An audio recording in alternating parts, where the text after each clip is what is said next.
Buenas tardes a todos mis queridos amigos. Es un placer nuevamente estar con ustedes. Por favor, confírmenme si están recibiendo bien el sonido y la imagen. Buenas tardes, licenciado. Licenciado, sí se escucha y se ve bien. Me alegro mucho. Qué placer nuevamente saludarlos. Como se han dado cuenta, hemos estado, pues a través de los videos y los materiales que les he compartido, tratando de avanzar con los temas que el programa nos impone. Dentro de ello, pues las principales actividades que el Estado tiene que hacer dentro de la gestión financiera de sus recursos. Y pues en la última clase estuvimos hablando un poco sobre el presupuesto público. El día de hoy vamos precisamente a desarrollar el tema del procedimiento presupuestario, es decir, de la serie de etapas, de fases que el Estado tiene que cumplir según las leyes tributarias para poder elaborar un presupuesto, aprobar ese presupuesto y, más importante, para poder ejecutar, llevar a cabo ese presupuesto y ejercer un adecuado control y fiscalización sobre cómo se gastan los recursos del Estado. Estoy seguro que este tema será de mucha utilidad, será de mucho interés de cada uno de nosotros. Así que vamos a empezar. Ya saben, como siempre, si ustedes tienen cualquier duda, cualquier pregunta o cualquier comentario que deseen hacer en la clase, pues únicamente activan ahí electrónicamente la manita, la levantan para que yo pueda irles concediendo la palabra y que de esa manera podamos ir desarrollando de forma interactiva este tema. Recuerden que según lo que hemos discutido, el presupuesto es un documento técnico financiero, diría yo, ¿verdad? En el cual pues se hace una estimación de los ingresos que se van a tener de una persona, en este caso del Estado de Guatemala, durante un periodo de tiempo, en este caso durante un ejercicio fiscal. Asimismo, como una programación que se realiza de los gastos que el Estado espera realizar para poder prestar servicios públicos y así cumplir con los fines que le ha impuesto nuestra Constitución con esos ingresos que ha obtenido. Es un instrumento financiero de lo más importante eh, que ustedes puedan considerar. Trato de explicarme. La teoría, los estudios de las finanzas nos explican que el primer paso para poder tener unas finanzas sanas, para poder tener unas finanzas organizadas, adecuadamente gestionadas, es precisamente programar, precisamente planificar qué ingresos esperamos tener en un periodo de tiempo y qué gastos vamos a llevar a cabo con esos ingresos.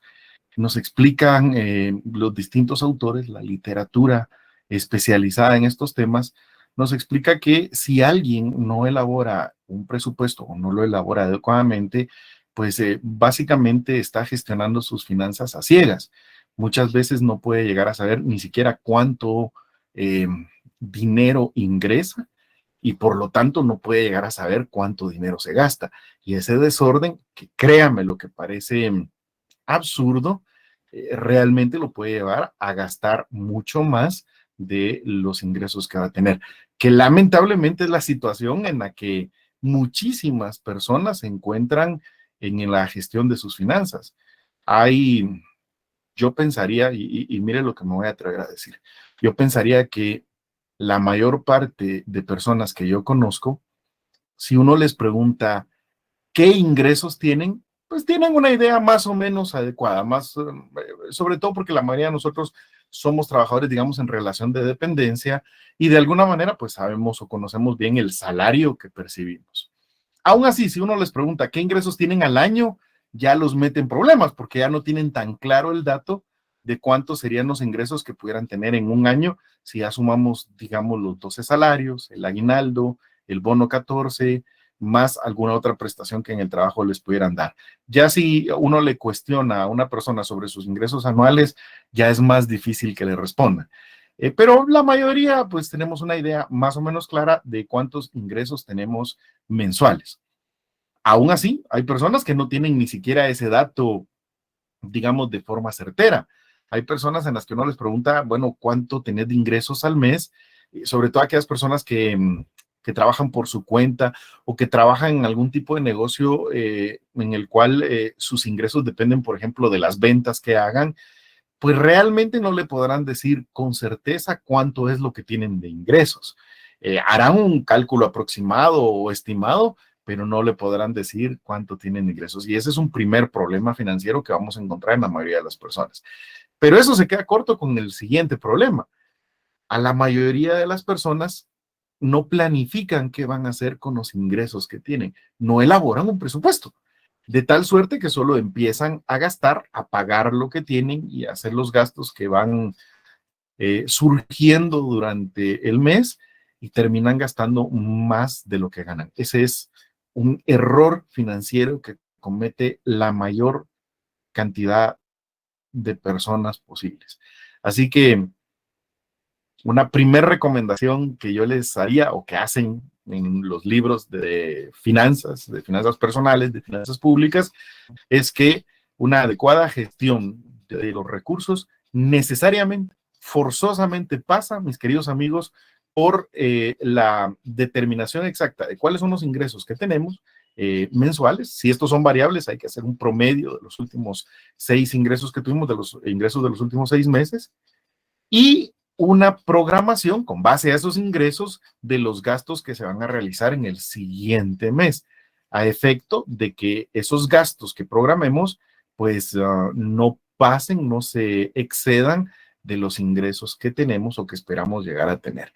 Esto que es tan sencillo de entender es realmente difícil de que la gente lo lleve a la práctica y por eso es que la mayoría están en una situación financiera delicada, de deudas normalmente, porque no llevan un adecuado control de los gastos que están haciendo, ni una elaboración de un presupuesto correcto. Y a eso usted le tiene que sumar el enorme problema de las tarjetas de crédito.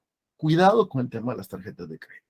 En las finanzas personales no hay instrumento financiero que sea más peligroso que una tarjeta de crédito y le voy a explicar por qué. Como la mayoría no conocen muy bien los ingresos que tiene ni planifica los gastos que va a dar a cabo, cuando le otorgan una tarjeta de crédito, normalmente la utiliza sin tener un adecuado control de su utilización. Vaya, gasta con la tarjeta más de lo que realmente pudiera gastar. Si tiene un presupuesto adecuado y en el presupuesto, por darle un ejemplo, tiene para gastos de recreación 1,000 quetzales. Y lo tiene bien claro que lo que se puede gastar en recreación son 1,000 quetzales y utiliza la tarjeta solo para esos 1,000 quetzales, no va a tener problemas con la tarjeta nunca, porque al final del mes, pues cuando reciba su salario, ya en el presupuesto tiene destinados esos 1,000 quetzales para pagar la tarjeta de crédito. Y de hecho, si paga el saldo completo, nunca va a tener que pagar intereses, pero el juego de la tarjeta de crédito es precisamente que la mayoría no controla cuánto está gastando ni cuánto tiene de ingresos y por lo tanto gasta más de lo que puede pagar y a final de mes lo único que hace es abonar una parte de la deuda. Muchos incluso el pago mínimo que le programa la tarjeta de crédito. Déjeme decir lo que está demostrado, que si usted solo realiza el pago mínimo, la tarjeta de crédito va a mantener esa deuda por muchísimos años y usted únicamente va a estar pagando intereses sin nunca salir de la deuda. Y peor aún, hay personas que ni siquiera hacen ese pago mínimo o solo pagan el mínimo y vuelven a utilizar la tarjeta y vuelven a cargarla, lo que hace que se endeuden todavía más. Es un problema grande, pero es un problema de gestión, es un problema de autocontrol que cuando las personas son conscientes de ello y empiezan a gestionarlo adecuadamente, la tarjeta de crédito puede ser realmente una gran herramienta, pero muy pocas personas la pueden utilizar. Algo parecido le ocurre al Estado y uno pensaría que no. Ya de veras que uno pensaría que no es, digamos, factible que el Estado gaste más de los ingresos que tiene.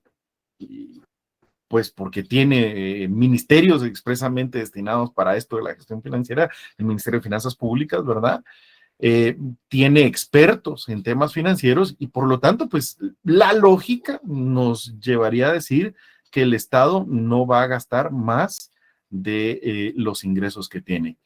Lamentablemente esa lógica no funciona con los queridos servidores públicos y van a ver ustedes que uno de los principales problemas que tiene el presupuesto público, cuando hagamos el análisis del presupuesto público, es que el Estado siempre gasta más de los ingresos que tiene. El mismo error que cometemos a nivel personal, en nuestras finanzas personales, el Estado lo comete, pero a niveles inmensos, en cantidades que muchas veces uno le es difícil siquiera conceptualizarlas, imaginárselas, no digamos llegar a pensar que se están gastando esas cantidades de dinero en Guatemala, y eso genera un problema muy serio para Guatemala y para todos los estados. Y el problema es el endeudamiento público, al cual le vamos a dedicar seguramente un par de clases específicas para que lo analicemos. Pero concentremos en el tema del día de hoy. Hoy quiero que hablemos sobre el tema del procedimiento presupuestario. Ya que establecimos qué es un presupuesto y por qué es importante un presupuesto, tenemos que hablar que el Estado se rige por ciertas normas jurídicas que le obligan a hacer un presupuesto, que le obligan a hacerlo siguiendo ciertos pasos, y a estos pasos le llamamos procedimiento presupuestario. ¿Qué es el procedimiento presupuestario? Yo creo que no van a tener problemas para conceptualizarlo, para entenderlo.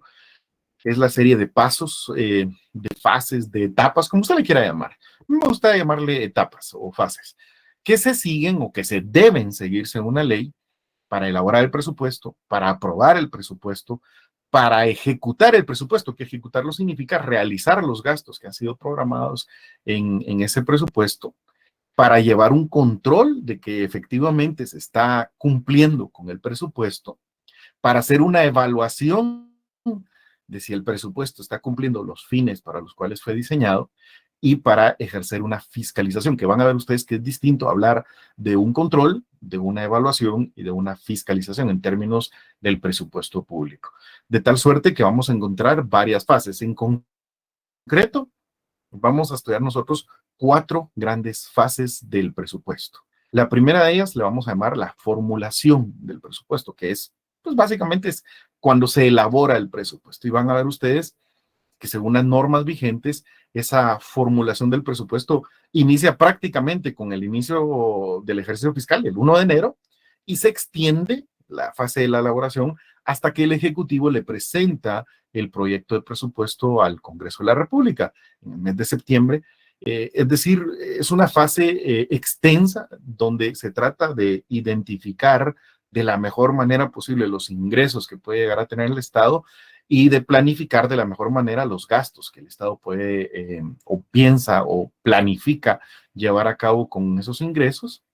Luego que se le entrega ese proyecto de presupuesto al Congreso, pasamos a la segunda fase, donde en el Congreso de la República los diputados, como representantes del pueblo de Guatemala, discuten ese proyecto que les ha entregado el Ejecutivo y deciden aprobarlo. Puede ser tal y como se los presentó el Ejecutivo, o le pueden hacer modificaciones o las adecuaciones que estimen necesarias.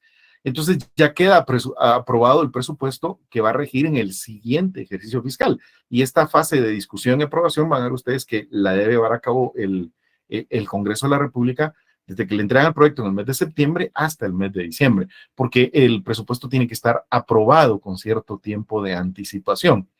Y ya en el siguiente ejercicio fiscal, pues entonces entramos a la tercera fase, que es la que le vamos a llamar la ejecución, que quizás es a la que le vamos a poner más énfasis. En la fase de ejecución, pues básicamente lo que se va a hacer es, pues eso, llevar a cabo los gastos que fueron planificados, realizar la recaudación de los tributos que se estimaron, se iban a recaudar, y de las otras fuentes de financiamiento, y con ello, pues, obtener los recursos y llevar a cabo la realización del gasto público. Esto se rige por una serie de normas jurídicas que nosotros debemos conocer, sobre todo en el tema de las contrataciones del Estado, por la ley de contrataciones del Estado, a la que le vamos a dedicar muchísimas clases, muchísimo estudio, porque es muy importante. Mientras se va haciendo la ejecución, hay una fase de control donde se va, digamos, efectivamente determinando si se está cumpliendo o no se está cumpliendo con lo que se ha planificado. Una fase de evaluación que va más allá. En la fase de evaluación, lo que debe hacer la institución es, pues, determinar si el gasto que está llevando a cabo efectivamente está permitiendo que se cumpla con los objetivos para los cuales fue planificado. O sea, no solo es gastar por gastar, sino que tenemos que evaluar que ese gasto realmente está permitiendo prestar el servicio público y está cubriendo la necesidad de la población que se pretende cubrir con ella, y con ello está colaborando en la realización del bien común.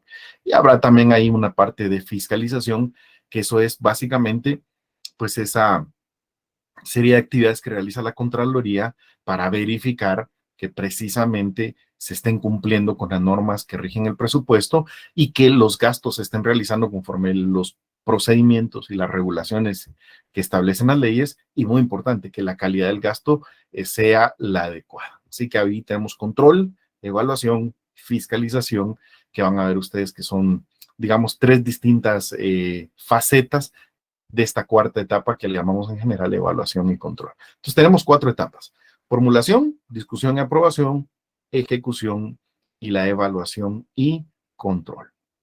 Si voy muy rápido, ustedes me dicen o me van pidiendo la palabra para que vayamos haciendo las correspondientes aclaraciones o preguntas. Hablemos de la primera fase, que es la fase en la que estamos ahorita. Bueno, ahorita estamos en la fase de formulación del presupuesto del 2024. Y estamos en la fase de ejecución del presupuesto del año o del ejercicio fiscal 2023. ¿Sí me comprenden? O sea, estamos ejecutando el presupuesto que corresponde a este ejercicio fiscal y que fue aprobado en el 2022. Pero al mismo tiempo ya estamos en la fase de formulación del siguiente presupuesto, el que debería regir para el siguiente ejercicio fiscal, que es el año 2024. Y esta formulación tiene varios pasos. Brevemente les resumo, luego pues con la guía que les compartí ahí para que pudieran más o menos empezar ya el estudio de la ley orgánica del presupuesto, ustedes deberán de ir colocando el correspondiente fundamento legal y podemos ir profundizando en cada uno de estos pasos. Empezamos diciendo que la idea de la ley orgánica del presupuesto es que debe haber como un plan general de gobierno, donde pues las personas que temporalmente están ejerciendo sus cargos de gobierno tengan definido cuál es el rumbo, cuál es el enfoque que le quieren dar a la administración pública en ese periodo de gobierno. Por ello, hay un órgano específico del Ejecutivo, que es la Secretaría General de Planificación y Programación de la Presidencia, SEGEPLAN, que debe elaborar, digamos, como los grandes lineamientos, las políticas gubernamentales que se esperan implementar en todo el gobierno, que van o deberían de coincidir con el plan de gobierno correspondiente. Algún gobierno posiblemente dirá: nosotros nos vamos a enfocar en garantizar de la mejor manera la seguridad pública. Otro gobierno puede decir: nuestra énfasis será en, digamos, generar una mayor cantidad de empleos, que eso es lo que por ahí enfocan algunos, digamos, gobernantes. Otros dirán: nuestro enfoque será priorizar la educación. No sé, cada gobierno tendrá que definir las grandes líneas de su plan de gobierno, y la Secretaría debe elaborar un plan general anual que vaya enfocado precisamente a cumplir esas líneas generales.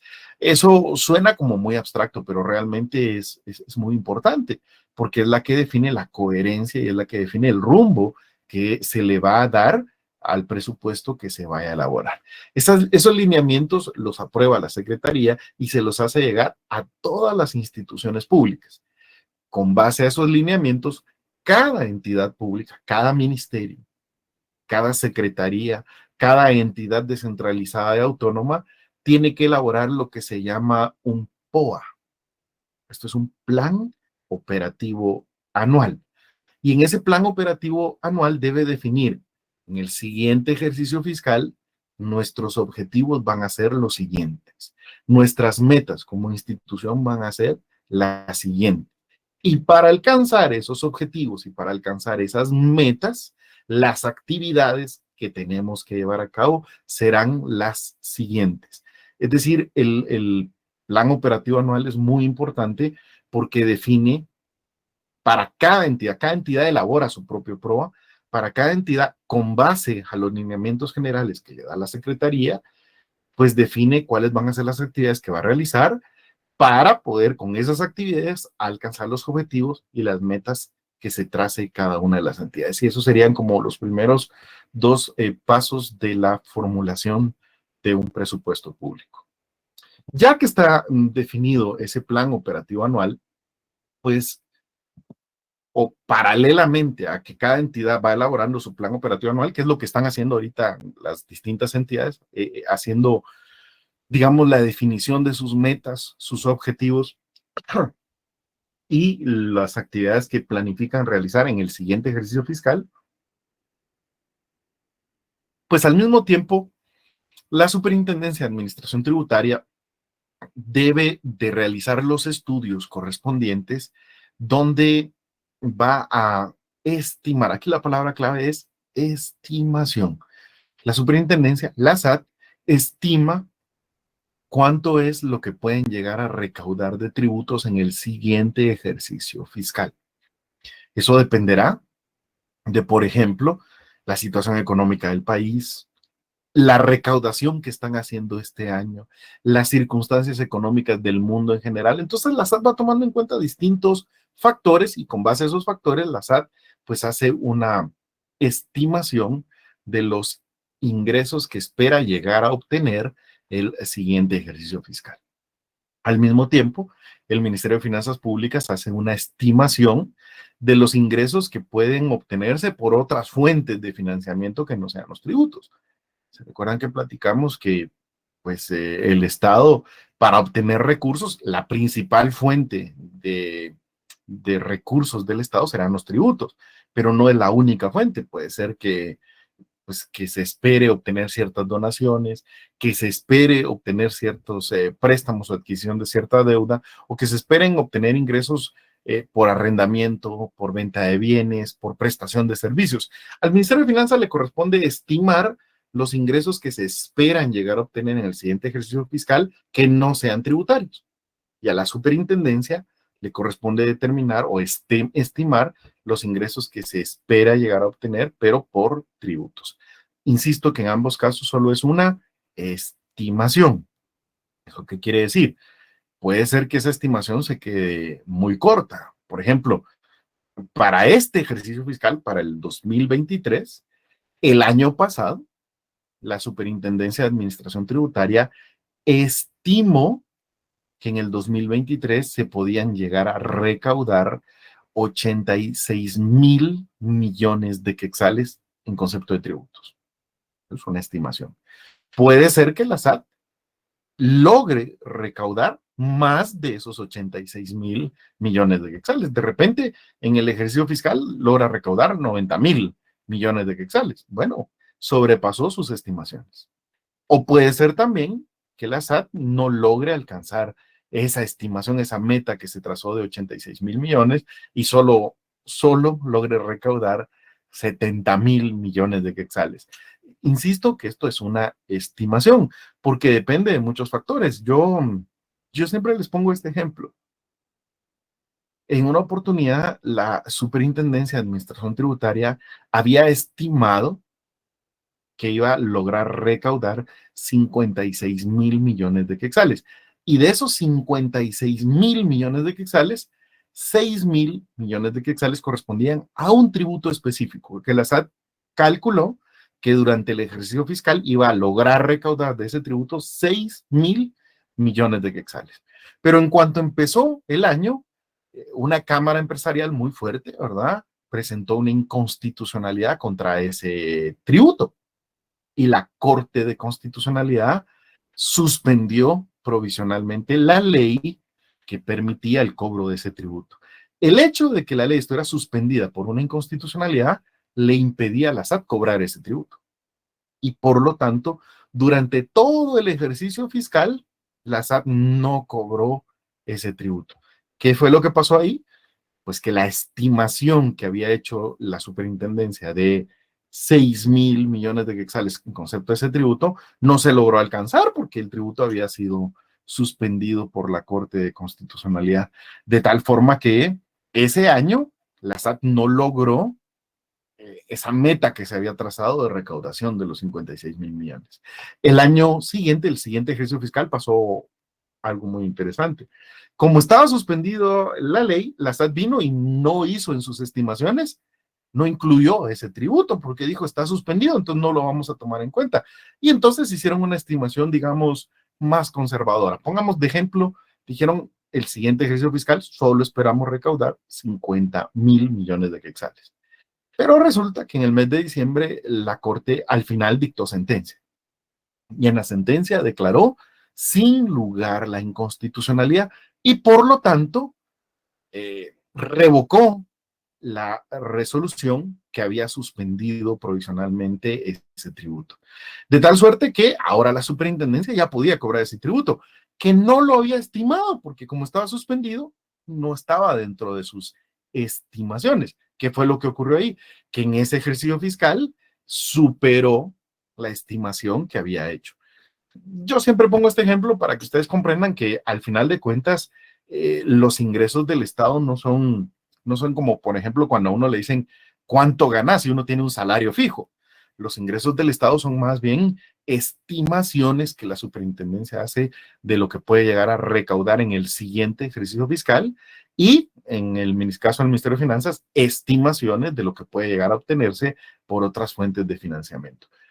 En el hecho de que un presupuesto se apruebe en una cantidad, no necesariamente significa que esa es la cantidad que se van a gastar, porque no sabemos ni siquiera si la van a poder recaudar, no sabemos si se va a poder llegar a esas estimaciones que se han hecho. Pero en cualquier caso, la superintendencia y el ministerio tienen que hacer esas estimaciones y bueno, ahí hay muchísimas cosas que podemos discutir, ahí hay un montón de procedimientos técnicos que ellos siguen, cómo miden, cómo determinan cuánto es lo que posiblemente se va a lograr recaudar en el siguiente ejercicio fiscal.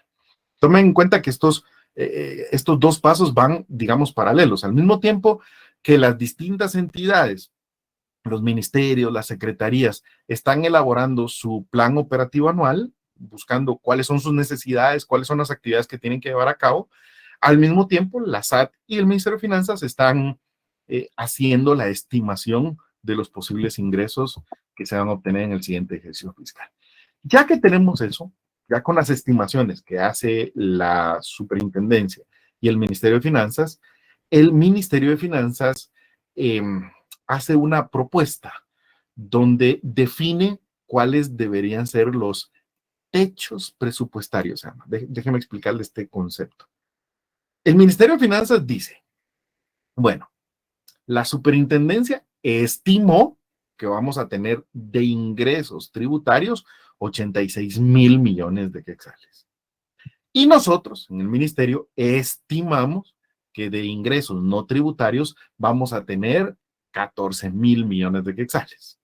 En total, estimamos que se van a llegar a tener en el 2024 100,000 millones de quetzales de ingresos. Insisto que eso solo son estimaciones. Pues de esos 100,000 millones, yo propongo, dice el Ministerio de Finanzas, que 8,000 millones se le asignen al Ministerio de Educación. 7,000 millones se le asignen al Ministerio de Salud. Propone, solo es una propuesta de techos presupuestarios. No significa que esa es la cantidad de dinero que le van a elaborar, sino que solo define los posibles techos presupuestarios que pueden llegar a constituir el límite de gasto máximo por cada entidad. Y esos techos presupuestarios los lleva el ministro de Finanzas al Consejo de Ministros. Como ustedes sabrán, nuestra Constitución establece que cuando se reúne el presidente de la República, el vicepresidente de la República y los ministros se reúnen, ¿verdad? Se forma un órgano que se llama Consejo de Ministros. Y el Consejo de Ministros, pues, escucha el informe del ministro de Finanzas, donde le dice cuáles son las estimaciones y cuáles son los techos presupuestarios que el ministerio propone. Obviamente ahí cada ministro, pues, hará las observaciones que estén pertinentes. El presidente, el vicepresidente dirán, no, miren, démosle una mayor asignación al Ministerio de Educación porque es más importante, o porque queremos hacer énfasis en el tema de seguridad, démosle una mayor asignación al Ministerio de Gobernación, etcétera, ¿no? En cualquier caso, el Consejo de Ministros aprueba los techos presupuestarios que van a autorizarle a los distintos ministerios. ¿Vamos bien hasta este paso?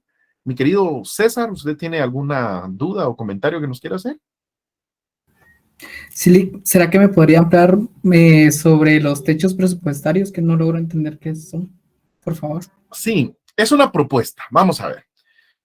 Sí comprende el tema de las estimaciones. Digamos que entre ingresos tributarios y no tributarios, el Ministerio de Finanzas espera que en el 2024 se logren obtener 100,000 millones de quetzales. Hasta ahí vamos bien.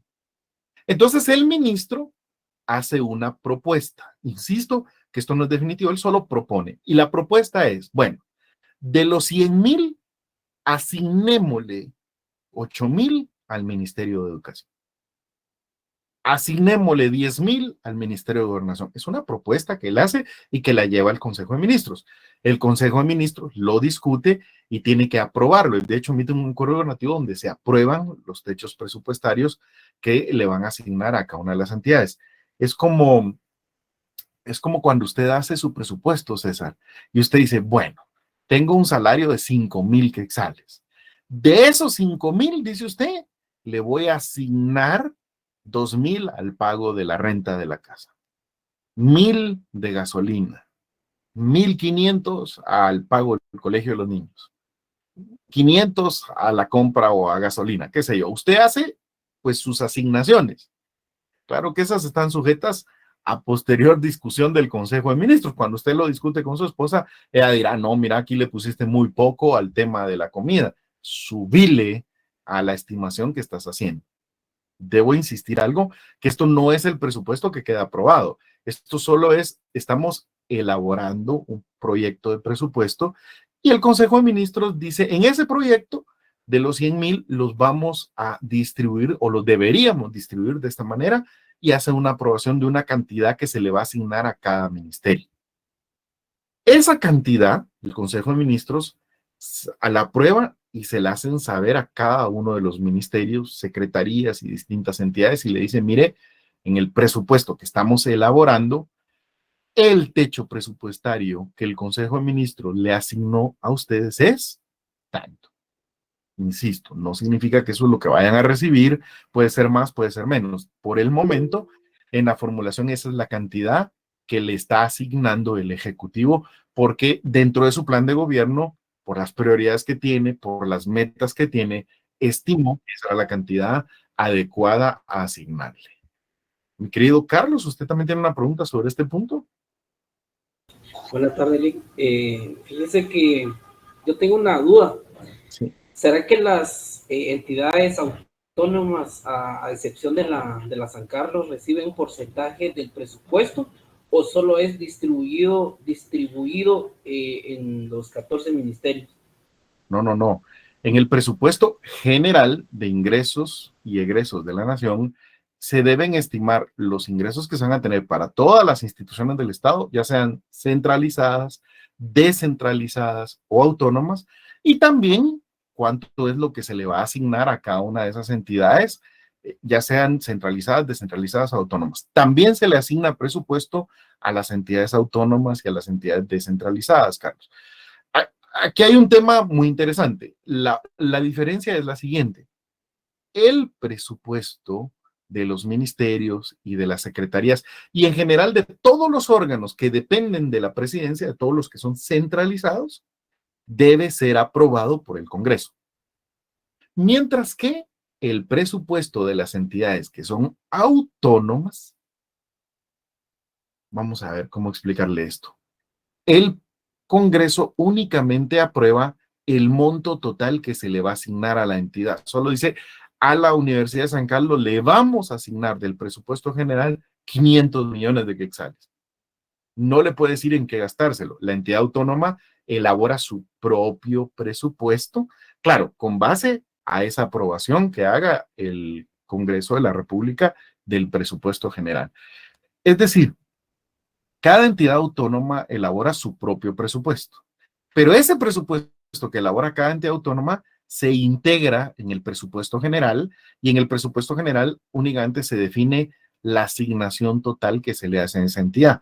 Ya la distribución que haga cada entidad dependerá de lo que aprueben sus propias autoridades, porque por ser autónoma, pues tiene sus propias autoridades. Sí, Carlos, tiene nuevamente la palabra. Gracias, Lick.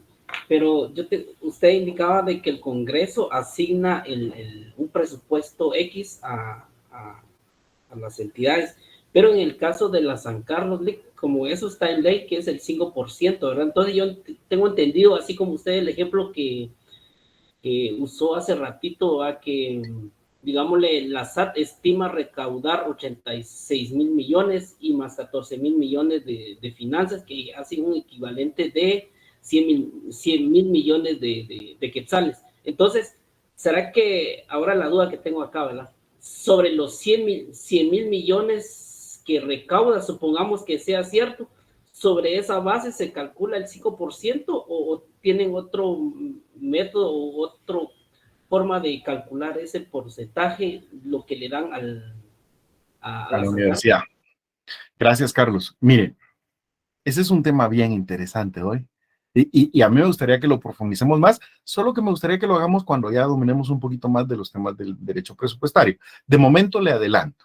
Es cierto que nuestra Constitución tiene una asignación específica para la Universidad de San Carlos, del 5%, pero cuidado, ¿del 5% de qué, Carlos? Yo le explico. Lo que el artículo constitucional establece es que se le asignará una cantidad no menor del 5% de los ingresos ordinarios del Estado. Cuidado aquí. Cuando ya le agregamos eso de los ingresos ordinarios, eso ya nos trae un nuevo problema, Carlos. ¿Qué debemos considerar ingresos ordinarios y cuáles podemos estimar como ingresos extraordinarios? En principio uno diría eso es muy fácil, ¿no? Lo ordinario es lo que se hace constantemente todos los años. Lo extraordinario es algo, pues, como su nombre lo indica, que solamente se da para ese ejercicio fiscal. Pero eso es bien relativo. Yo le voy a poner un ejemplo.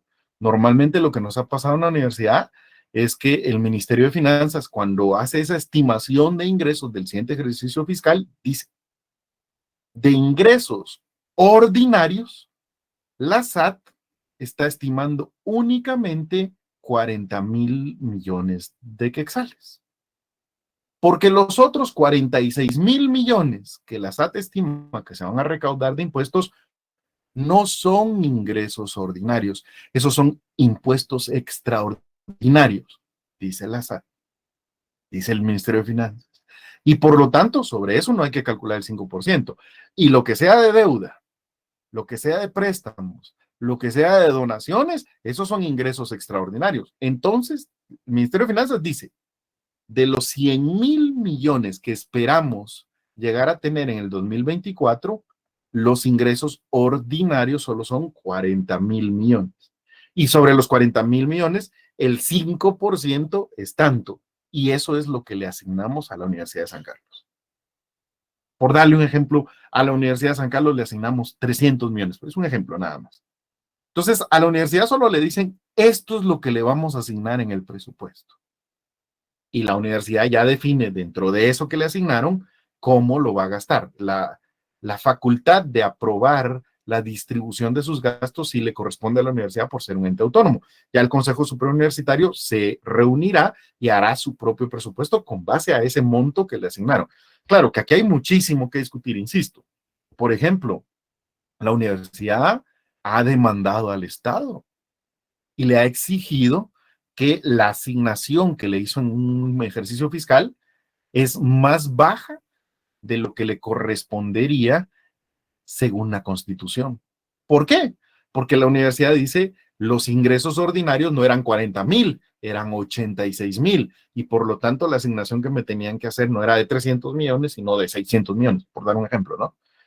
Y el Estado dice, no, nosotros hicimos bien el cálculo, lo han tenido que llevar incluso a los tribunales y se ha tenido que ir a resolver incluso ante la Corte de Constitucionalidad y la Corte pues no siempre ha resuelto como se debe, ni con la celeridad que se debe, que ese es otro problema. Puede ser que viene y se acaba el ejercicio fiscal y entonces la CC solo resuelve, bueno, ya no vamos a entrar a conocer al fondo porque eso quedó sin materia porque ya venció el ejercicio fiscal.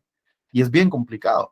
Por eso, yo no sé si ustedes vieron que una de las preguntas que más hacían cuando se hizo el proceso para elegir un magistrado de la Corte de Constitucionalidad por parte de la Universidad de San Carlos, era a los aspirantes. Se les preguntaban ahí en el consejo, ¿qué piensa usted de este tema de la asignación presupuestaria? ¿Cómo lo ve? ¿Cómo lo analiza?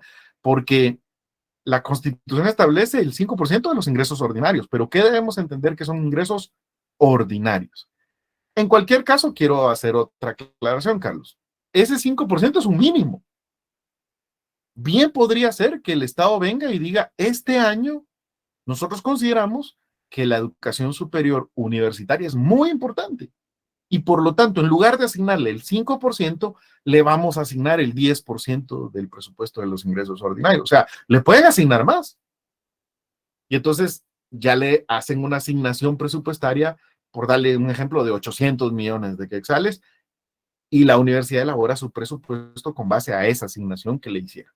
O bien puede ser que le hagan una, por ejemplo, en este caso, la universidad logró gestionar ante el Banco Mundial un préstamo para poder construir edificios universitarios.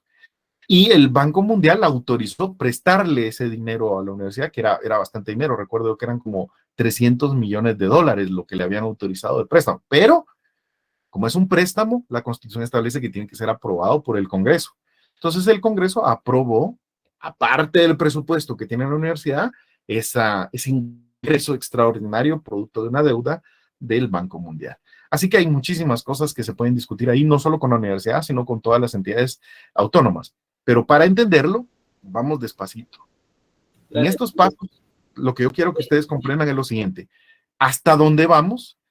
El Ministerio de Finanzas propone una distribución de esa cantidad global de ingresos que estiman llegar a tener en el siguiente ejercicio fiscal, y el Consejo de Ministros la aprueba y se le hace saber a cada entidad cuál es el techo presupuestario que le asignaron. Claro, puede ser que cada entidad no esté de acuerdo con el techo que le asignaron, puede ser que considere que es muy bajo o puede ser que sea muy alto. Yo recuerdo, por ejemplo, fíjese el año pasado, en el 2022, cuando se estaba haciendo esto, recuerdo yo perfectamente que vino el Ministerio de Finanzas y le asignó o propuso, y así lo aprobó el Consejo de Ministros, un techo presupuestario para el Ministerio Público, donde al Ministerio Público le aumentaban, creo que 500 millones de quetzales de su presupuesto con relación al año anterior.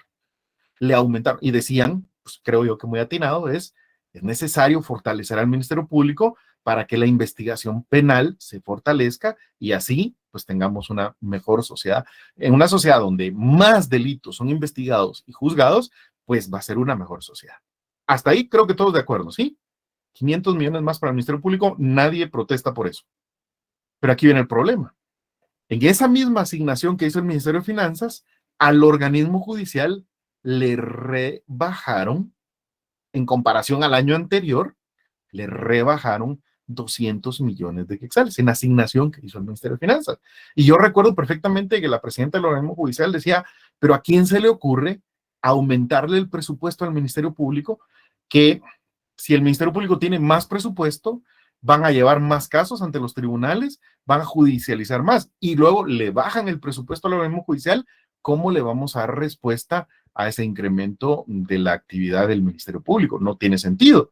Si le van a aumentar al Ministerio Público, también le deberían de aumentar al organismo judicial. Y ella, cuando le hicieron ver el techo presupuestario, no estuvo de acuerdo y hizo sus observaciones también ante el Ministerio de Finanzas, ante el Consejo de Ministros. Insisto que de todos modos, esto no es definitivo porque esto no han aprobado el presupuesto, solo es una estimación del techo presupuestario. Hasta el momento todo estamos en estimaciones. ¿Me van siguiendo hasta este paso número 6? Vean que el presupuesto es complejo.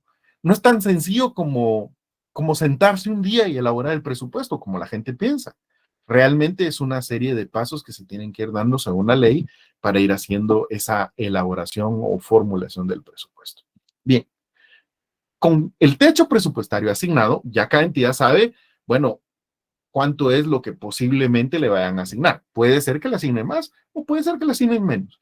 Entonces, cada entidad debe realizar una programación interna de su presupuesto. Se recuerdan que hizo su POA, su plan operativo anual, y ahora ya tiene el techo presupuestario, pues los debe de adecuar. O sea, según su POA y las actividades que detectó que tiene que llevar a cabo, y ahora con el techo presupuestario que le están diciendo que le pueden asignar, pues debe elaborar un proyecto, diría yo, aquí le llaman un anteproyecto de su propio presupuesto, y se lo hace llegar a la dirección técnica del presupuesto. Ese anteproyecto pues debe de ajustarse a esa asignación que le hicieron del techo presupuestario. Si el Ministerio de Finanzas le dijo al Ministerio de Educación que el techo presupuestario iba a ser 8,000 millones de quetzales, pues el anteproyecto del ministerio debe ir ajustado a gastarse no más de los 8,000 millones de quetzales que le asignaron como techo presupuestario. Y esa entrega del anteproyecto a la Dirección Técnica del Presupuesto, que es una dirección del Ministerio de Finanzas, se tiene que hacer a más tardar el 1 de julio. Ya, fíjese que a todo esto ya vamos a mitad del año en la formulación del presupuesto. Y todavía no hemos ni siquiera aprobado el presupuesto, solo estamos haciendo estimaciones, estudios, cálculos, proyecciones, planificaciones de lo que esperamos llegar a obtener, de cómo vamos a distribuir eso que lleguemos a obtener y en qué se va a invertir, que es lo que le corresponde hacer a cada una de las entidades. Eso sería el paso número 8. El Ministerio de Finanzas, a través de la Dirección Técnica del Presupuesto, pues recibe todos esos anteproyectos y los tiene que integrar en un solo proyecto de presupuesto, un solo gran proyecto de presupuesto. Por ahí Gerson tenía la mano levantada, ¿quiere decirnos algo? ¿Estamos bien? No, licenciado, disculpe, fue por error. No tenga pena. Muy bien, entonces yo le puse aquí que como noveno paso la Dirección Técnica del Presupuesto, que insisto, es una dirección del Ministerio de Finanzas, analiza los anteproyectos que le fueron presentados por todas las entidades y los integra. Claro, los adecua, puede ser que los suba, los baje, les cambie en su distribución y todos los integra en un solo proyecto de presupuesto general de ingresos. Insisto que todavía estamos en un proyecto de presupuesto general de ingresos y egresos. Y ese presupuesto o ese proyecto, el organismo ejecutivo, o sea, el presidente de la República, lo tiene que hacer llegar al Congreso de la República, según la Constitución, yo le cité ahí el fundamento legal, con por lo menos 120 días de anticipación a la fecha en la que va a empezar a regir ese presupuesto. Recuérdense que el presupuesto empezará a regir el 1 de enero del siguiente ejercicio fiscal. Por ejemplo, ahorita estamos en la fase de formulación del presupuesto 2024. Así que desde el 1 de enero usted cuenta para atrás 120 días. Y el Ejecutivo tiene ese plazo máximo para remitirle el proyecto de presupuesto general de ingresos y egresos de la Nación al Congreso. Yo les puse ahí, según el reglamento, esos 120 días en términos exactos o correctos, sería el 2 de septiembre a más tardar que el Ejecutivo tiene que remitir ese proyecto. Veamos un poco el fundamento de este plazo porque esto es importante. Ayúdenme con la lectura, por favor, del artículo 183, en la literal J de la Constitución, que esa, pues yo entiendo que todos la tienen a la mano ahí. ¿Quién la lee, por favor? 183, atribuciones de la presidencia, literal J. ¿Alguno de ustedes, mis queridos amigos? Buenas noches, licenciado, se lo leo. Sí, gracias, Laura. Artículo 183. Funciones del presidente de la República. Literal J. Someter anualmente al Congreso para su aprobación con no menos de 120 días de anticipación a la fecha en que se principiará el ejercicio fiscal por medio del ministerio respectivo el proyecto de presupuesto que contenga en forma programática el detalle de los ingresos y egresos del Estado. Si el Congreso no estuviera reunido, deberá celebrar sesiones extraordinarias para conocer el proyecto. Así es. Entonces, ahí sale ese plazo de los 120 días de anticipación. Entonces, como el presupuesto va a empezar a regir el 1 de enero del 2024, 120 días antes, a más tardar el 2 de septiembre del 2023, el Ejecutivo le tiene que entregar el proyecto de presupuesto al Congreso. Quiero que vean que la Constitución nos regula como una atribución del presidente y debo insistir en algo. Que en el proyecto de presupuesto el Ejecutivo le haya asignado, por decirles algo, 2,000 millones de quetzales al organismo judicial, no significa que eso es lo que le van a dar. Falta todavía que el Congreso lo discuta y veamos si aprueba eso o no lo aprueba. Si aprueba eso, pues entonces el organismo judicial elaborará su propio presupuesto con ese techo presupuestario que le fue aprobado. Si no lo aprueba, el Congreso lo puede modificar, le puede dar más, como fue en este caso, o le puede dar menos. Entonces, el organismo judicial tendrá que adecuar su presupuesto a lo que el Congreso finalmente le apruebe. Y lo mismo tendrán que hacer todas las demás entidades, incluso las entidades autónomas.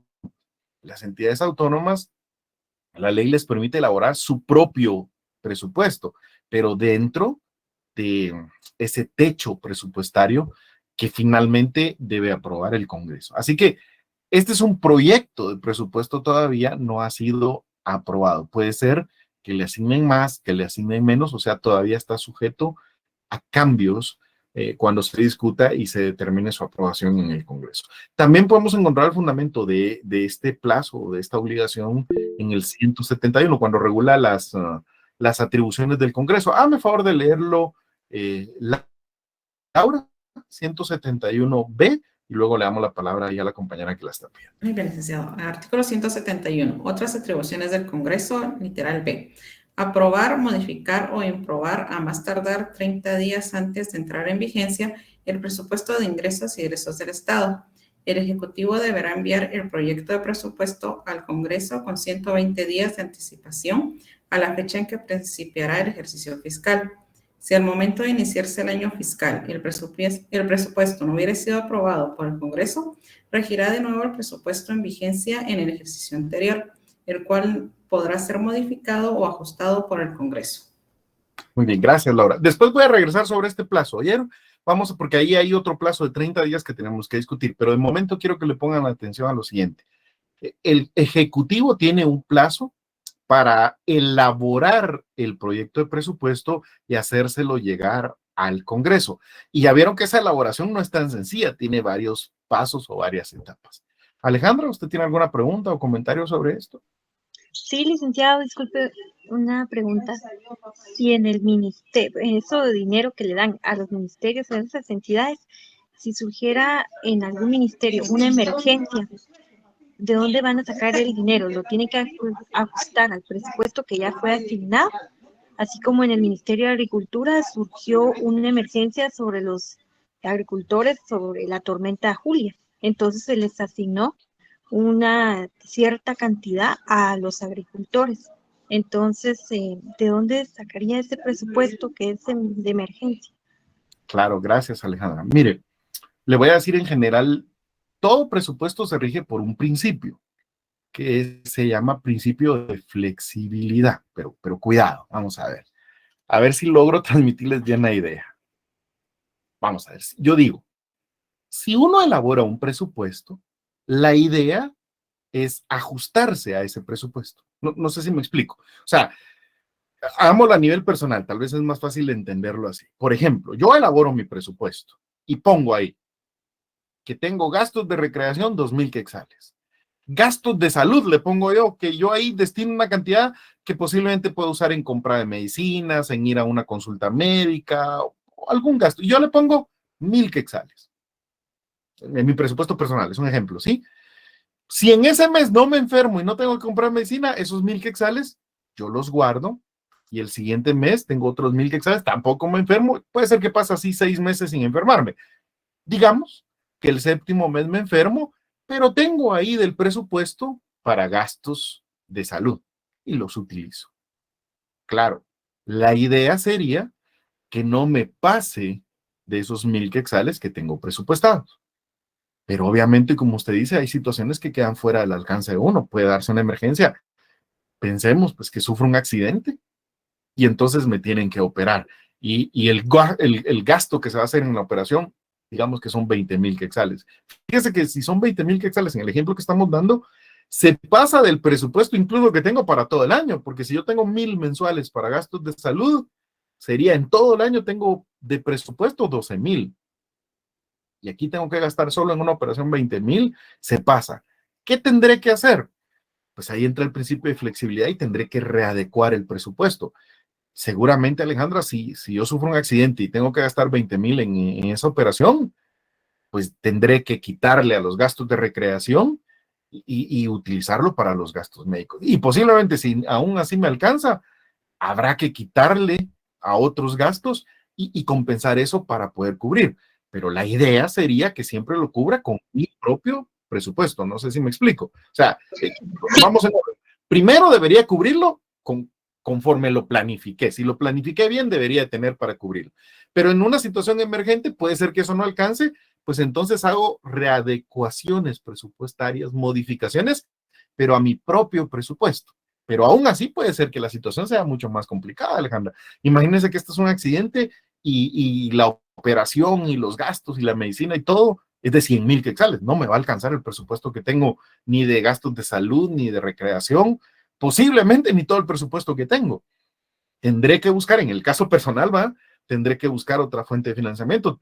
No sé, acudiría a pedir un préstamo, por ejemplo, o de repente algún familiar que me ayude, o varios familiares que me ayuden, y cubriré esa emergencia con gastos que vienen de afuera de mi propio presupuesto. Pero eso ya es algo que en principio deberíamos de evitar. Algo más o menos así es lo que pasa con el Estado. En principio, una buena programación, Alejandra, debería de tener una partida presupuestaria para algunas situaciones. Por ejemplo, el Ministerio dijo el MAGA, ¿verdad? El Ministerio de Agricultura, Ganadería y Alimentación debería tener una partida presupuestaria, digamos, por si se da una situación de una emergencia climática para los agricultores o de una plaga para los agricultores, tener una partida para poder cubrirlo. Y en principio, con esa partida debería de cubrir esa emergencia. Es decir, me decía mi maestro, las emergencias también se planifican. Un buen presupuesto tiene una partida presupuestaria para las emergencias y como las emergencias no se dan todos los meses, ese presupuesto se va acumulando, se va ahorrando, se va juntando y cuando la emergencia se da, pues se tiene el dinero para cubrirla. En principio así debería ser, pero claro, puede ser una situación extraordinaria donde no alcanza esa partida que se presupuestó o de repente ni siquiera se presupuestó esa partida, pues entonces la segunda regla sería readecuamos el presupuesto que tiene ese propio ministerio y le tendrá que quitar algún programa, tendrá que readecuarlo. Ahora, aquí hay una aclaración que hay que hacer. Las modificaciones al presupuesto no las puede hacer el ministro solo porque quiere. Hay un procedimiento para hacerlas, que lo regula la ley orgánica del presupuesto. El ministro, al darse la situación, deberá decir, bueno, le vamos a quitar a este programa y ese dinero, esos millones, los vamos a pasar a esto para atender la emergencia. Cuando hace eso, el ministro lo aprueba y lo debe enviar al Ministerio de Finanzas para que el Ministerio de Finanzas apruebe la modificación presupuestaria interna. Si aún así no le alcanza, Alejandra, seguramente el ministro tendrá que decir, miren, esta es una emergencia muy grave, muy grande, no está dentro de las posibilidades del ministerio cubrirla y tendrá que acudir entonces en el Consejo de Ministros y decirle, mire, señor presidente, tenemos que atender esto y no alcanza el presupuesto que tenemos. Y el presidente tendrá que tomar una decisión y dirá, bueno, le vamos a quitar presupuesto al Ministerio de Cultura y Deportes y se lo vamos a pasar al Ministerio de Agricultura. Pero eso también tiene un procedimiento. Y en este caso, como ya estamos hablando de modificar el presupuesto de una entidad a otra, ya tendrá que informársele al Congreso de esa modificación presupuestaria. El Congreso puede hacerle modificaciones al presupuesto durante su ejecución, durante el ejercicio fiscal, que de hecho es normal que lo haga, pero todo tiene un procedimiento establecido en la ley que nosotros tenemos que estudiar y aprender cómo hacerlo. No sé si me explico. O sea, el presupuesto se debe de readecuar cuando sea una situación como esa, pero hay un orden, ¿sí? O sea, en principio, en el mismo presupuesto deberían de estipularse partidas para eso. Si no, se hacen readecuaciones, pero en el presupuesto de la propia entidad. Y si no, pues entonces ya hablamos de una modificación de pasarle dinero de otra entidad, pero eso ya requiere un procedimiento distinto. No sé si más o menos ahí estamos bien con la idea. Sí, gracias. Claro que, insisto, suena, cuando es de uno mismo es más fácil porque solo es tomar la decisión y entonces ya no me voy de viaje a Pana el fin de semana y ese dinero lo gasto o lo utilizo en las medicinas que tengo que comprar. O sea, las readecuaciones presupuestarias de uno es solo tomar la decisión y llevarla a cabo. Las readecuaciones presupuestarias del Estado, del presupuesto del Estado, requieren la realización de procedimientos establecidos en la ley. Y precisamente esas, digamos, la tarea del derecho financiero. El derecho financiero regula eso, cómo hacer esas modificaciones presupuestarias que se hacen. Pero esto es cuando ya estamos con un presupuesto aprobado. Ahorita ni siquiera hemos llegado a la aprobación de ese presupuesto. Todavía estamos, oigan bien, en la primera fase, la fase de formulación del presupuesto. Carlos, ¿usted tiene alguna duda? Sí, gracias. Bueno, no sé si suena algo ilógico esto, pero ¿será que cada entidad del Estado le manda un proyecto al Congreso? ¿O ellos se tienen que adecuar a lo que le dan el Ministerio de Finanzas en este caso? Sí, gracias, Carlos. Vamos a ver. No le mandan cada entidad un proyecto al Congreso. Vamos a ver, al Congreso solo le mandan un proyecto de presupuesto general. Y en el presupuesto general solamente le dan las cantidades totales que se le van a asignar a cada ministerio, a cada secretaría, a cada entidad autónoma, a cada entidad descentralizada, a cada organismo del Estado. El Congreso solo hace la aprobación del presupuesto general. Es decir, lo que el Congreso aprueba es que al Ministerio de Educación se le van a asignar 10,000 millones de quetzales. O puede decir, no, le vamos a asignar 11,000 o 9,000. Lo que asigna es la cantidad total. Ahora, el detalle de en qué se va a gastar ese dinero, eso ya lo elabora cada ministerio y lo coordina con el Ministerio de Finanzas Públicas. Lo mismo pasa con las entidades autónomas y descentralizadas. Cada entidad elabora su propio presupuesto, pero debe respetar el techo presupuestario que le apruebe el Congreso. El Congreso lo que hace es aprobar el monto total. Lo que sí es cierto, Carlos, es que como vamos a ver después en la fase de control, de evaluación, de fiscalización, si hay un momento en el que hay que estarle rindiendo informes al Congreso. Y eso cada entidad autónoma lo tiene que hacer directamente al Congreso. Las entidades que no son autónomas, que dependen del Ejecutivo, el presidente es el que hace un solo informe al Congreso de la ejecución presupuestaria.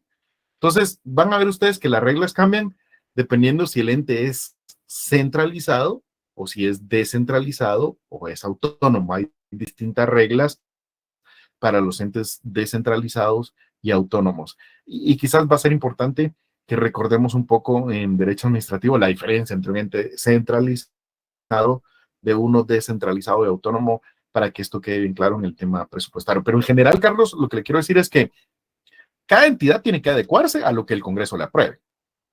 Pero lo que el Congreso aprueba es un monto total, lo que le asignan, la cantidad total que le asignan a cada dependencia. Y dentro de esa cantidad total, cada entidad elabora su propio presupuesto. Las que son centralizadas lo deben coordinar todo a través del Ministerio de Finanzas. Las que son descentralizadas y autónomas, pues tienen esa independencia de aprobar su distribución presupuestaria por su propia cuenta, ¿verdad? Vea cómo aparentemente este proceso del presupuesto se ve complejo o se ve enredado, pero realmente es importante que vayamos comprendiendo cada fase. Fíjense que hoy solo hemos visto la primera fase. Yo les quiero que recuerden conmigo los pasos que comprende esta primera fase. Fíjense, pues, primero, paso número 1. Secretaría General de Planificación y Programación de la Presidencia, SEGEPLAN, define un plan de gobierno, las políticas generales de gobierno y se las hace llegar a todas las entidades para que todos vayan con el mismo plan de gobierno. Con base a ese plan, cada entidad elabora un plan operativo anual. Eso se llama un POA. Y en ese plan lo que se definen son objetivos, metas y las actividades que se deberían realizar para alcanzar esos objetivos y esas metas. Y eso sí se tiene que adecuar a esos lineamientos generales que hace la Secretaría. Al mismo tiempo, o paralelamente, la Superintendencia de Administración Tributaria estima los posibles ingresos que van a obtenerse en el siguiente ejercicio fiscal producto de la recaudación de tributos. Y el Ministerio de Finanzas también hace una estimación de los posibles ingresos que se pueden llegar a obtener de otras fuentes de financiamiento en el siguiente ejercicio fiscal. Posteriormente, con base a esas estimaciones que se han llevado a cabo y los planes operativos anuales, el Ministerio de Finanzas define techos presupuestarios, es decir, define cómo va a distribuirse esos ingresos dentro de las distintas entidades que conforman el Estado, tanto para las centralizadas como para las descentralizadas y autónomas. Muy acertadamente decía ahí el compañero, pero hay entidades autónomas que tienen ya, digamos, un mínimo establecido constitucional. Bueno, el Ministerio de Finanzas debe respetar ese mínimo. Puede asignarle más del mínimo o le puede asignar el mínimo. Lo que no podría o no sería legal es que le asigne menos del mínimo. Yo quisiera insistir mucho en el tema de que sobre eso de respetar el mínimo constitucional hay muchísimo que discutir. La Universidad de San Carlos nunca le han asignado lo que realmente le tienen que asignar, porque el Estado simple y sencillamente dice o clasifica los ingresos como extraordinarios. Entonces dice, de todos estos ingresos, todo esto es extraordinario y solo son ingresos ordinarios estos. Y por lo tanto, la asignación que le hagamos a la universidad va a ser sobre los ingresos ordinarios, porque eso es lo que la Constitución establece. Y en ese estira y encoge hemos estado durante muchísimos años y es una lucha que tenemos pendiente como sancarlistas. Pero es una lucha que van a ver ustedes que tiene que tener varios frentes. Un frente es el jurídico, donde tenemos que exigir jurídicamente que se haga bien la determinación. Otro frente es el político, donde debemos de exigir políticamente que se le dé lo que le corresponde a la universidad. Pero para mí el más importante es este. Hay un frente que yo le llamo de calidad. Si estamos exigiendo que se nos dé un mayor presupuesto, debemos responderle a la población o demostrarle a la población que ese dinero es un dinero bien empleado, que realmente es necesario asignar ese dinero para que la mayor cantidad de personas puedan acceder a una educación superior universitaria. Y eso es bien difícil de defender, mis queridos amigos, cuando uno mira algunas actitudes de algunos compañeros de la universidad. O sea, por ejemplo, cuando de afuera ven que tomaron las instalaciones y que están haciendo una huelga o un movimiento donde no hay clases, la gente dice, ¿para qué quieren más dinero si ni siquiera estudian? Eso es complicado de defender o de explicar hacia afuera. No sé si me estoy dando a entender. O sea, esa es otra deuda que tenemos también, ¿verdad? Que trabajar, otro frente que tenemos que trabajar. Si estamos exigiendo más dinero para la educación superior, tenemos que responder con una educación superior de mayor calidad cada día. Bien, entonces el Ministerio de Finanzas elabora o hace un proyecto de techos presupuestarios. Con eso el Consejo de Ministros aprueba los techos presupuestarios que se le van a asignar a cada entidad. Cada entidad, con base a ese techo presupuestario, entonces ya elabora un anteproyecto de presupuesto de cada entidad y se lo hacen llegar a la Dirección Técnica del Presupuesto, que es del Ministerio de Finanzas Públicas, para que la Dirección Técnica integre todos esos anteproyectos en un solo proyecto general de ingresos. Esa es la función de la Dirección Técnica.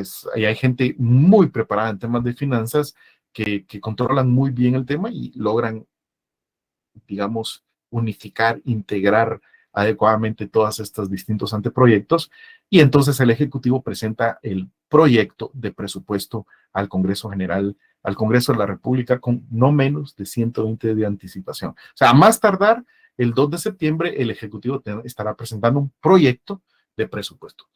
Todavía estamos en un proyecto, todavía no ha sido aprobado. Para eso tendríamos que pasar a la siguiente fase, que es la fase de discusión y aprobación, que le corresponde al Congreso de la República. Esa es la fase que vamos a discutir, mis queridos amigos, el próximo martes. La siguiente fase, la de discusión y aprobación. Yo, por cuestiones de tiempo, vamos a dejar la clase el día de hoy por acá. Les voy a compartir las diapositivas, las que desarrollamos el día de hoy y las que tienen las siguientes fases, para que ustedes puedan ir adelantando y de repente así les surge alguna duda, algo que quieran discutir, con mucho gusto el día martes podemos seguirlo discutiendo. Vean ustedes, mis amigos, que esto del presupuesto no es tan tan sencillo o tan empírico como la gente cree. La gente piensa que solo es como que, se les ocurrió asignarle 7,000 millones de quetzales al Ministerio de Educación. Y ya ven que realmente lleva todo un procedimiento técnico que debemos conocer y hay una serie de reglas que lo regulan. Así que es importante que nosotros conozcamos todas esas reglas. Y el día martes continuamos con la segunda fase, que es la discusión y aprobación.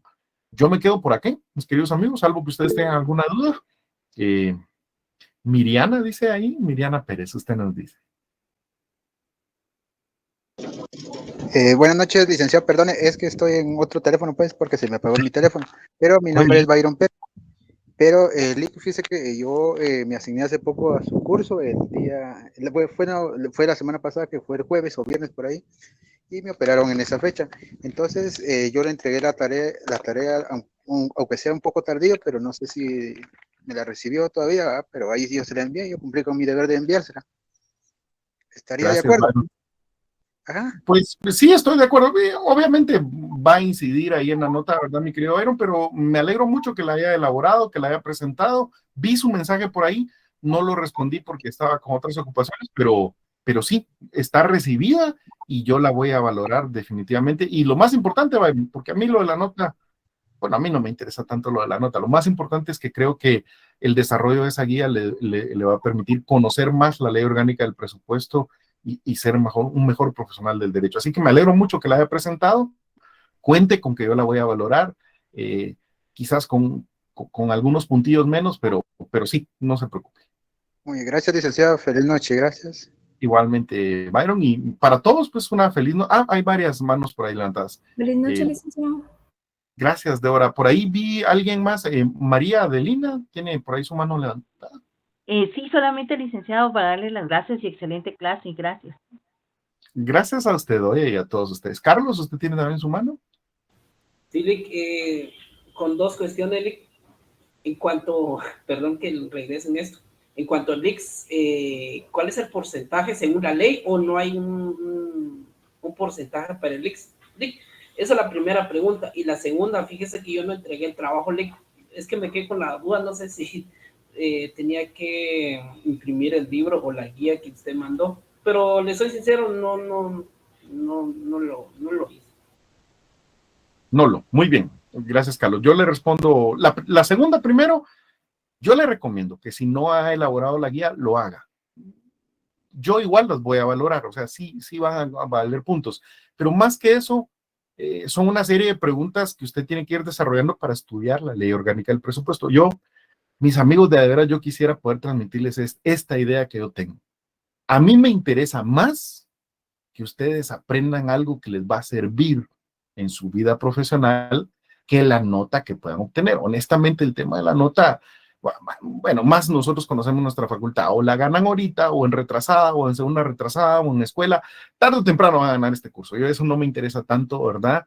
Como el hecho de que si usted domina la ley orgánica del presupuesto, la ley de contrataciones del Estado y la ley de la Contraloría, por lo menos esas tres leyes, créame que le va a abrir un montón de puertas profesionales, le va a significar la posibilidad de un mejor trabajo. Así que mi recomendación es que elabore la guía y la envíe. Le va a subir la nota y además, más importante, le va a permitir conocer la ley orgánica del presupuesto. En cuanto a la otra pregunta, la del ICS, es bien interesante. Sí hay un porcentaje, vamos a ver. Lo que pasa es que es un poquito complejo, pero yo lo voy a tratar de explicar lo más sencillo que yo pueda. El ICS funciona de esta manera. El Instituto Guatemalteco de Seguridad Social, nuestra Constitución lo crea como una entidad autónoma. Para empezar, ese hecho de definirlo como una entidad autónoma, digamos que lo saca de la jerarquía del Ejecutivo. No depende del Ejecutivo, sino que es una entidad autónoma que tiene sus propias autoridades. Luego, quiero que noten esto. Está pensado para que la seguridad social llegue a toda la población. La idea del constituyente era que el ICS le preste servicios a todos, no como está actualmente, que solo le presta servicios a algunas personas y ni siquiera a todos le presta los mismos servicios, sino que la idea es que fuera un régimen progresivo donde cada vez fueran más y más y más personas hasta que llegara a ser un servicio para todas las personas en Guatemala. Así está pensado. Y el problema es que nos quedamos en ese desarrollo progresivo y se quedó estancado. Segundo, para financiar ese régimen de seguridad social, el constituyente estableció que el ICS debe de calcular cuánto se gasta en cada programa. Y luego, dependiendo del gasto que se haga en cada programa, de lo que se gasta en ese programa, un 25% debe aportarlo el trabajador, un 25% lo debe aportar el patrono y un 50%, no, perdón, un 25% el trabajador, un 50% el patrono y un 25% el Estado. O sea que tendría que haber 3 fuentes de financiamiento. Un porcentaje el trabajador, un porcentaje el patrono y un porcentaje el Estado.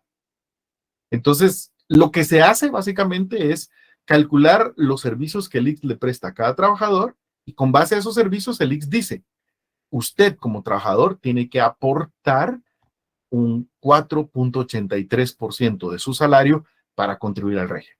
Usted como patrono tiene que aportar el equivalente a un 11.80% del salario del trabajador para el régimen. Y usted como Estado tiene que hacer su aportación para el trabajador.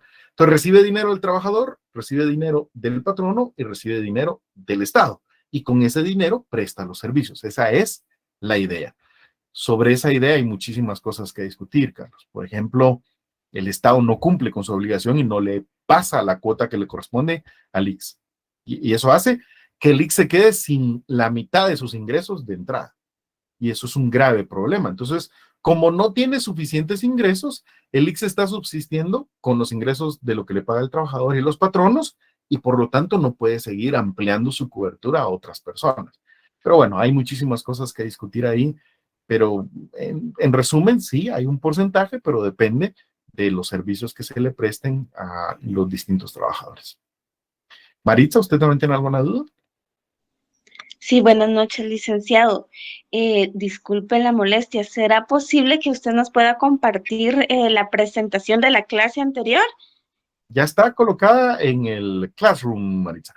Miren, todas las presentaciones que yo les doy, se las comparto en Classroom después de la clase y también cuando ya tengo la grabación, porque grabamos todas las clases, también se las comparto. Así que si usted entra al Classroom, ahí está la clase anterior, la presentación y la grabación del video que explica. La clase anterior fue sobre qué es el presupuesto. Ahí está un video y está también el tema de la presentación, así que desde ahí lo puede descargar, Maritza, desde su clase. Ah, gracias, licenciado. Sí, es que vi el video solamente, pero no me ubiqué en la presentación. Muchas gracias, licenciado.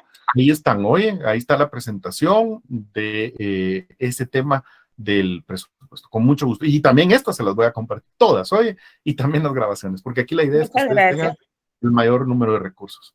Pues es un placer estar con ustedes, mis queridos amigos. Les deseo una feliz noche y los veo primero Dios el día martes. Que descansen. Feliz noche, licenciado. Feliz noche, licenciado. Buenas noches, licenciado. Buenas noches, licenciado.